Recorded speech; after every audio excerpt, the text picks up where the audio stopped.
आपको कैलकुलेशन अच्छा करना है, मैथ्स अच्छा करना है, इंग्लिश अच्छी करनी है, पर पढ़ना नहीं है सर। कुछ ऐसा आप में से कई लोग ये आज सर शायद कुछ ऐसा बताएंगे कि बिना मेहनत करे इंग्लिश कैसे अच्छी हो जाए, फिर वो आखिरी में निराश होके जाएंगे। सर ये सब तो हमको ही पता था, पढ़ के ही अच्छा करना है तो वो तो हम कर लेंगे, कुछ और बताओ, है ना। बिना पढ़े अच्छा हो जाए कोई रास्ता नहीं है भाई। और मैं आपको एक चीज और बता दूं जो आपको मेरी ही जिंदगी से सीखना चाहिए कि मैंने 6 ही महीने पढ़ाई करी है, लेकिन उन 6 महीने के दम पर मैंने 12 एग्जाम्स निकाली। उसमें से एक एग्जाम का उदाहरण मैं आपको जरूर देना चाहूंगा। एक एग्जाम था national housing bank assistant manager. उस समय उसकी सैलरी लगभग 50-60 हजार थी। रिजर्व बैंक का वो यूनिट है, आप कभी इकोनॉमिक्स में पढ़ोगे उसको। पूरे भारत में 13 वैकेंसीज निकली थी। उस समय अपन तो फुल फॉर्म में थे, फॉर्म तो भरना है ना, चाहे एक वैकेंसी आए चाहे 13 या 1300। मैंने फॉर्म भरा, उसका प्रीलिम्स मुंबई में हुआ, निकल गया। मेंस दिल्ली में हुआ, निकल गया। इंटरव्यू दिल्ली में हुआ, वो भी निकल गया। पूरे भारत से जो 13 लोग चुने गए थे उसमें से एक व्यक्ति मैं भी था।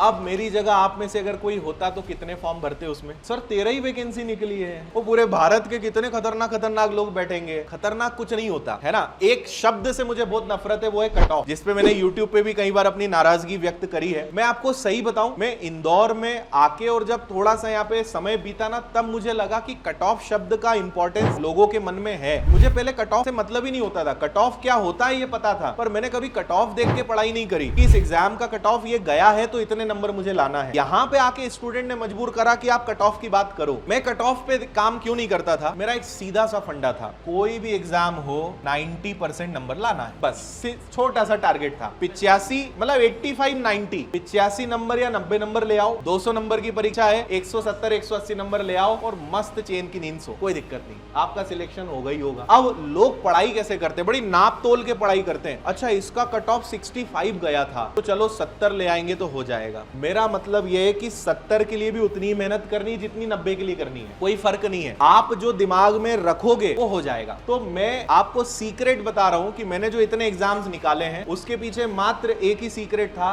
मैंने इतनी मेहनत करी, इतनी पढ़ाई करी, इतने टेस्ट लगाए। 2013 में जब मैंने पढ़ाई चालू करी थी ना, तो मैंने उसमें पढ़ाई चालू नहीं करी थी क्योंकि कॉन्सेप्ट तो 2008 में ही पढ़ लिए थे। 2013 में सिर्फ मैंने टेस्ट लगाए क्योंकि बेसिक क्लियर था और पढ़ा रहे थे, तो मैथ्स, रीजनिंग, इंग्लिश ठीक ठाक था। तो मैंने केवल और केवल टेस्ट लगाए। जनवरी, फरवरी और आधा मार्च, 2.5 महीने। मुझे लगता है कि इन 2.5 महीने में मैंने कम से कम 300 टेस्ट लगा दिए होंगे। उसके बाद मुझे टेस्ट लगाने का भी टाइम नहीं मिला क्योंकि कभी हर संडे कोई एग्जाम, कभी कोई एग्जाम मुंबई में, कभी कोई भोपाल में, कभी इंदौर में, कभी दिल्ली में। आप विश्वास करेंगे मार्च से लेकर सितंबर तक मैं एग्जाम ही देता रहा क्योंकि आप सोचिए 12 एग्जाम्स, उनमें किसी का प्री हो रहा है, किसी का मेंस हो रहा है, किसी का इंटरव्यू हो रहा है, कहीं कहीं जाना है। एक स्थिति मेरी ये बनी थी, एसबीआई पीओ का इंटरव्यू, मान लो आज कितनी 27 तारीख है, स्थिति ये थी कि 27 तारीख को एसबीआई पीओ का इंटरव्यू शाम को भोपाल में है और नेशनल हाउसिंग बैंक का इंटरव्यू 28 तारीख को दिल्ली में। ये स्थिति थी। प्लेन से तो जा ही नहीं सकते, सक्षम ही नहीं थे। तो यहां बहुत रिक्वेस्ट करके भोपाल में मैंने फटाफट इंटरव्यू कराया। 7 बजे ट्रेन थी, हालांकि उन्होंने रिक्वेस्ट नहीं मानी, इंटरव्यू आखिरी में ही हुआ। फटाफट स्टेशन पहुंचे, ट्रेन पकड़ी, सुबह सुबह दिल्ली पहुंचे और वहां